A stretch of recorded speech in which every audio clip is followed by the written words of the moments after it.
समुद्रगुप्त और रानी दत्तदेवी, प्रेम और युद्ध की कहानी। प्राचीन भारत के इतिहास में गुप्त वंश का विशेष स्थान है। इस वंश के महान सम्राट समुद्रगुप्त को उनके सैन्य अभियानों और सांस्कृतिक योगदान के लिए जाना जाता है। उनकी रानी दत्तदेवी न केवल उनकी जीवन संगिनी थी, बल्कि एक बुद्धिमती, साहसी और समर्पित पत्नी के रूप में भी प्रसिद्ध थी। यह कहानी उनके प्रेम, संघर्ष और समर्पण की है, जो आज भी प्रेरणा का स्रोत है। प्रेम की शुरुआत। समुद्रगुप्त और दत्तदेवी का मिलन एक राजनैतिक गठबंधन से अधिक था। यह दो आत्माओं का मिलन था। दत्तदेवी, जो एक प्रतिष्ठित राजघराने से थी, ने समुद्रगुप्त के साथ विवाह किया। उनका विवाह न केवल दो राज्यों के बीच एकता का प्रतीक था, बल्कि एक सच्चे प्रेम का उदाहरण भी था। समुद्रगुप्त ने दत्तदेवी को अपने जीवन की सबसे महत्वपूर्ण साथी माना और उनके विचारों का सम्मान किया। गुप्त वंश के सम्राट चंद्रगुप्त प्रथम के पुत्र समुद्रगुप्त एक प्रतिभाशाली, साहसी और शिक्षित राजकुमार थे। वे बचपन से ही राजनीति, युद्धकला, संगीत और कविता में रुचि रखते थे। उनकी शिक्षा उज्जैन, पाटलिपुत्र और अन्य प्रमुख गुरुकुलों में हुई थी, जहां उन्होंने शास्त्रों के साथ साथ धर्म और दर्शन में भी गहन ज्ञान प्राप्त किया। वहीं दूसरी ओर दत्तदेवी एक अत्यंत बुद्धिमान, सुशील और सौम्य स्वभाव वाली राजकुमारी थी, जिनका जन्म एक प्रभावशाली क्षत्रिय कुल में हुआ था। उनका लालन पालन भी अत्यंत राजसी था, लेकिन उन्होंने साधारण प्रजा के दुखों को समझा और सहानुभूति रखना सीखा। उनकी सुंदरता जितनी आकर्षक थी, उनका हृदय उतना ही उदार और प्रेम से भरा हुआ था। समुद्रगुप्त और दत्तदेवी का पहला मिलन एक राजनैतिक सभा में हुआ था, जहां कई राज्यों के राजपरिवार एक महायोजना पर चर्चा के लिए एकत्र हुए थे। दत्तदेवी ने सभा में बुद्धिमत्तापूर्ण प्रश्न पूछे और राजनीति की गूढ़ बातों में अपनी गहरी समझ दिखाई।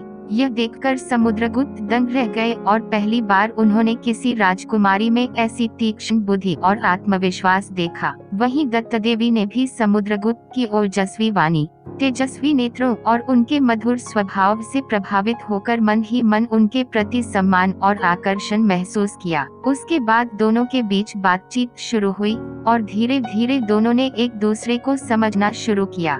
दत्तदेवी संगीत की शौकीन थी और समुद्रगुप्त भी वीणा वादन में पारंगत थे। संगीत उनकी आत्माओं को जोड़ने का सेतु बन गया। शाम के समय जब दरबार में सांस्कृतिक आयोजन होते, तब समुद्रगुप्त वीणा बजाते और दत्तदेवी उसे मंत्रमुग्ध होकर सुनती। उनकी ये मुलाकातें सिर्फ औपचारिक नहीं रहीं, बल्कि अब एक आत्मीयता का रूप लेने लगी। समुद्रगुप्त ने देखा कि दत्तदेवी केवल एक सुंदर रानी नहीं, बल्कि ऐसी साथी है जो संघर्ष में कंधे से कंधा मिलाकर चल सकती हैं। वहीं दत्तदेवी ने भी यह महसूस किया कि समुद्रगुप्त केवल एक योद्धा नहीं, बल्कि एक संवेदनशील और समझदार जीवन साथी बन सकते हैं।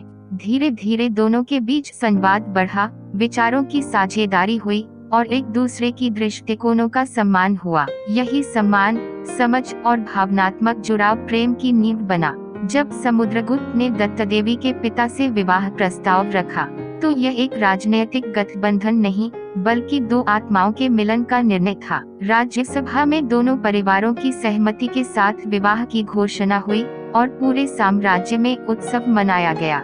उनका विवाह केवल एक राजपरिवार का उत्सव नहीं था, बल्कि जनता के लिए भी एक उदाहरण बना कि प्रेम, बुद्धिमत्ता और समानता ही किसी रिश्ते की असली नींव होती है। समुद्रगुप्त और दत्तदेवी के विवाह में कोई दंभ, लालच या राजनीतिक स्वार्थ नहीं था, वहाँ केवल दो हृदयों का मिलन था। आज के समय में जब रिश्ते अक्सर स्वार्थ या दिखावे पर टिके होते हैं, यह कथा हमें सिखाती है कि गहरी समझ, आत्मीय संवाद और आपसी सम्मान ही किसी भी रिश्ते को स्थायी बना सकते हैं। उनकी प्रेम कहानी की शुरुआत इस प्रकार हुई। एक सभ्यता, एक संस्कृति और एक सच्चे जीवन साथी की तलाश में दो आत्माओं का मिलन, युद्ध और संघर्ष। समुद्रगुप्त ने अपने शासनकाल में कई युद्ध लड़े और भारत के एक बड़े हिस्से को अपने अधीन किया। इन अभियानों में दत्तदेवी ने उनका मनोबल बढ़ाया और राज्य के प्रशासन में सक्रिय भूमिका निभाई। जब समुद्रगुप्त युद्ध में व्यस्त रहते, दत्तदेवी राज्य की देखभाल करती और जनता की भलाई के लिए कार्य करती। उनकी बुद्धिमत्ता और नेतृत्व कौशल ने उन्हें एक आदर्श रानी बना दिया। आधुनिक उदाहरण, आज के समय में भी ऐसे कई उदाहरण हैं जहां महिलाओं ने कठिन परिस्थितियों में अपने परिवार और समाज के लिए संघर्ष किया है। उदाहरण के लिए, एक महिला जो अपने पति के व्यवसाय में साझेदार बनती है, कठिनाइयों में उसका साथ देती है और परिवार को संभालती है, वे दत्ता देवी की तरह ही समर्पित होती है। ऐसी महिलाएं समाज में नारी शक्ति का प्रतीक हैं। शिक्षा और प्रेरणा। समुद्रगुप्त और दत्ता देवी की कहानी हमें सिखाती है कि सच्चा प्रेम, समर्पण और साहस किसी भी चुनौती का सामना कर सकता है। यह कहानी नारी शक्ति, नेतृत्व और नैतिकता के महत्व को भी दर्शाती है।